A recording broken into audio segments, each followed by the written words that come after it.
भ्रष्टाचाराचा जामनेर पॅटर्न नाशिकसह महाराष्ट्र लुटतोय. सामनातून टीका. 27-28 कोटी मंत्र्यांच्या जावयांना कमिशन म्हणून मिळाले.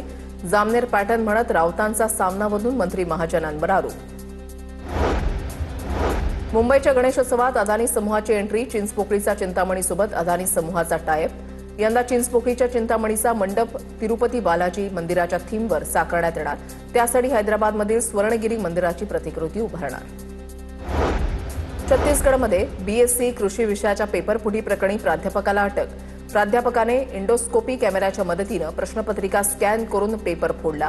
प्राध्यापकाने प्रश्नपत्रिका 11,000 विकल्याचं उघड. प्राध्यापकाला सह 6 जणांना अटक.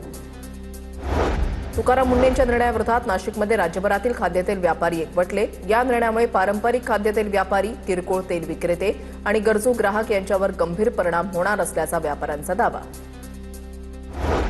जनतेसाठी सरकारची तिजोरी खाली करू. 2-3 दिवसांमध्ये कर्ज वितरणाचे आदेश देणार.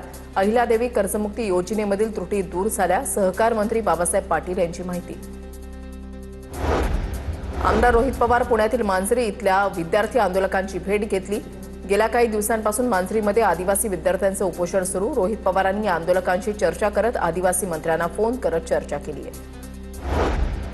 कल्याण पूर्वमध्ये रुग्णाच्या मुलाकडून डॉक्टरला मारहाण. भानुज्योत हॉस्पिटलच्या डॉक्टरला मारहाण केल्याची घटना. कोळसेवाडी पोलीस ठाण्यामध्ये गुन्हा दाखल.